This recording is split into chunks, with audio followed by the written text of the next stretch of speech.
Yeah, I came across a little problem. The front is spinning and the back isn't, but it's making a clicking sound all of a sudden.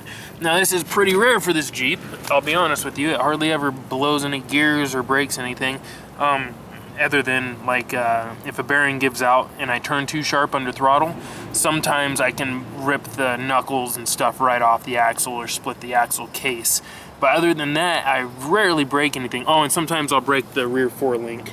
But that's usually only when I'm doing tug of wars and stuff. So yeah, it's pretty rare for me to break anything, but today I broke something. So let me go ahead, I'm gonna plug this beast in real quick. Oh, it's so heavy.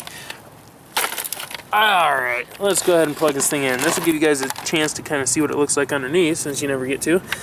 It's pretty hideous. Make sure it's on TJ4, which it is. And then I come over here and I've got 2 batteries in this. So I have my plug here. I'll go ahead and plug that into, we'll use the 2S. I've got a 2S and a 3S, just in case. All right, so now that's plugged in. Give her a little throttle. Oh, you see that?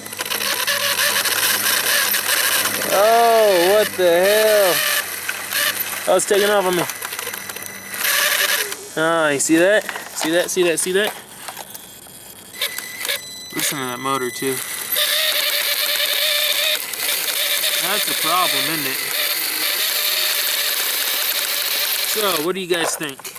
It's either the ring and pinion, or it is the locker, or maybe a combination of both. But judging by that bearing that I see popping out right there, I'm gonna go ahead and say a bearing gave way and my ring and pinion are no longer making full contact. What do you guys think? Anyways, I'm gonna throw this thing under the hose, take it inside, and rip it apart. Yeah, let's get started. All right, this is where I wash my RC trucks.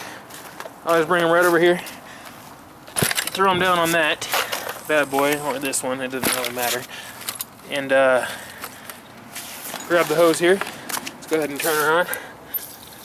And this is how you wash an RC truck, the ESP way. If you're like me, you make sure these things are waterproof for the most part. And yeah, that's how we do it. Give it the business. Give it the business. Wash these guys off, they're dirty too. Go ahead and give it the business underneath too.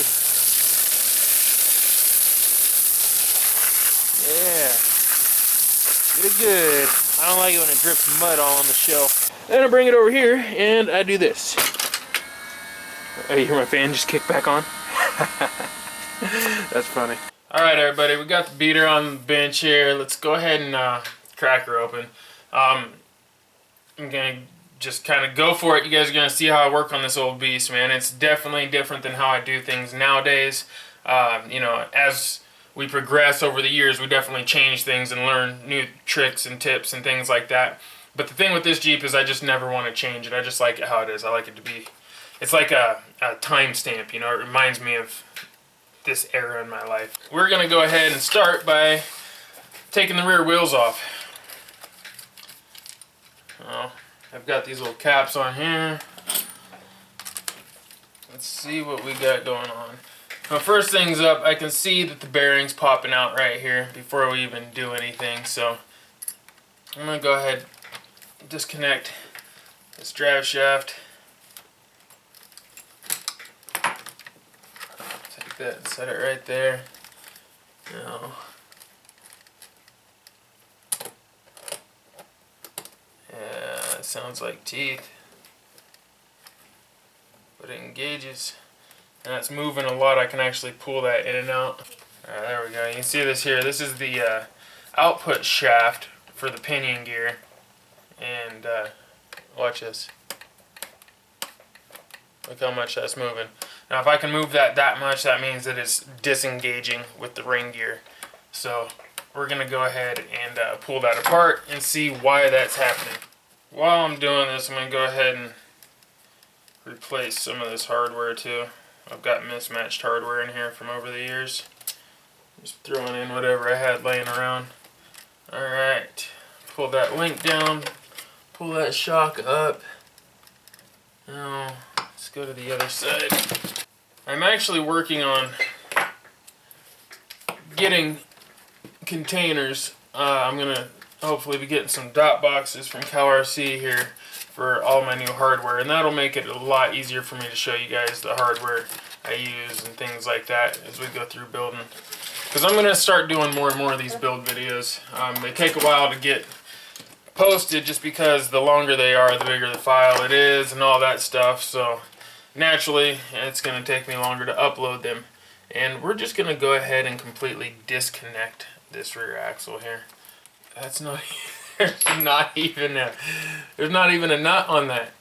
I can actually grab the, I can grab the screw or the bolt or whatever holding the four-link, the upper bracket together. I can just pull it straight out. There's nothing even on it. Oh man, this thing is needed. It's been neglected. Let's just say that. Yeah. You guys, if you are watching this right now and you're enjoying it, please, you know, let me know in the comments. Spread the word. What I like is for the comments to kind of turn into like a discussion board, you know, where people can just talk about what's going on, talk amongst each other, and I will even chime in and start talking with you guys from time to time. And sometimes I don't get to responding to comments like immediately. It takes me a while sometimes, but I love the comments, you guys. Use it like a thread, you know. Just get the conversation started, man. Let's talk RC. And let's look at this axle, because that's where our problem is. Alright, clicked in from another view here. Let's go ahead and get this pulled apart. I'm going to pull another one of these over here. And let's pull the lockouts off.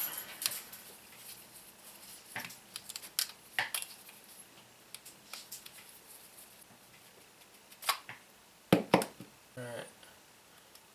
Get the axle shaft out of there. There we go. Yeah, you can see in there a little bit. It's pretty beat. So, there's that. There's this here. That bearing is pretty beat right there. It feels rough. You can see behind it there's even rust. So we're going to need some new bearings. Now, if we look close here at the tip, I don't know if this will focus on that. See how that's rounded? It's actually not squared anymore, it's somewhat rounded. And that's why you get that, when you spin your tire, you get it clink, clink, clink before it goes. That is spinning around inside the locker, and I'm assuming the locker is going to be rounded as well. Oh, look at the mud just coming out of there. Look at that. Nasty, nasty. This is what I do to my trucks.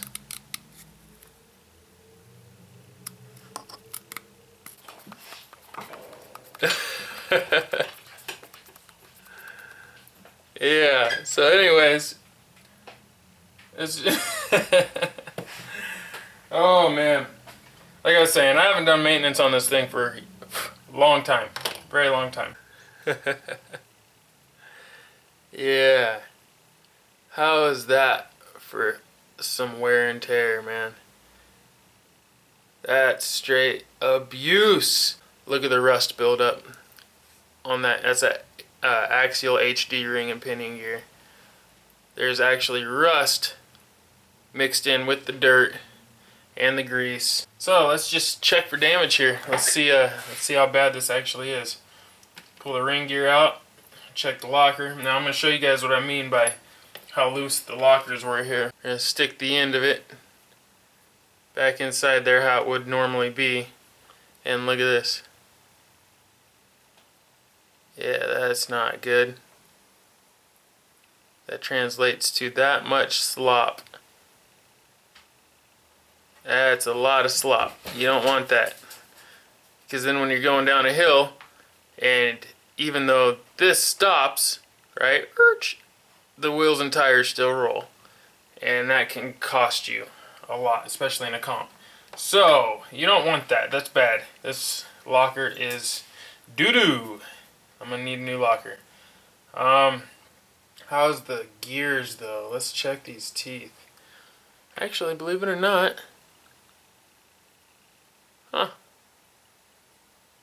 the teeth are all there.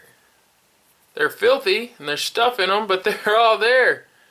And they're not sharp. Holy cow. So, you know what? I'm going to clean this up. My money is on Axial's ring and pinion gears, man. Good lord, they're tough.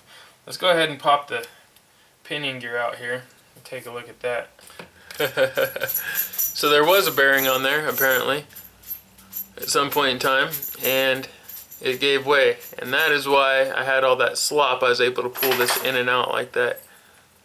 And so what it did was separated, and my teeth are still good.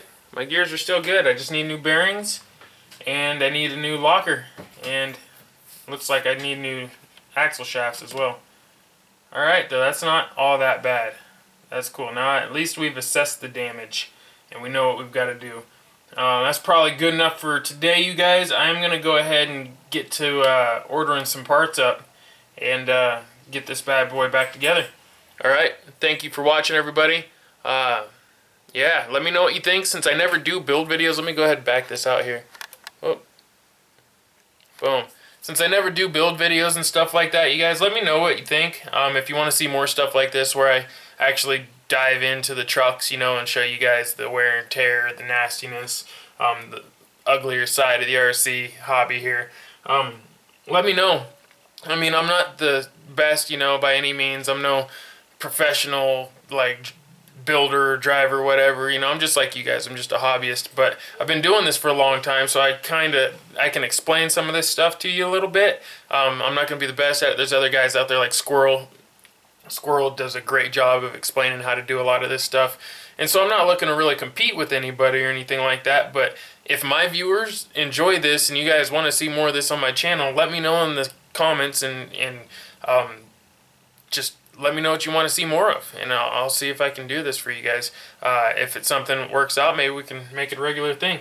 I mean, it's not like I don't have to do this anyway, so if you guys like it, let me know. I appreciate you guys tuning in, watching today.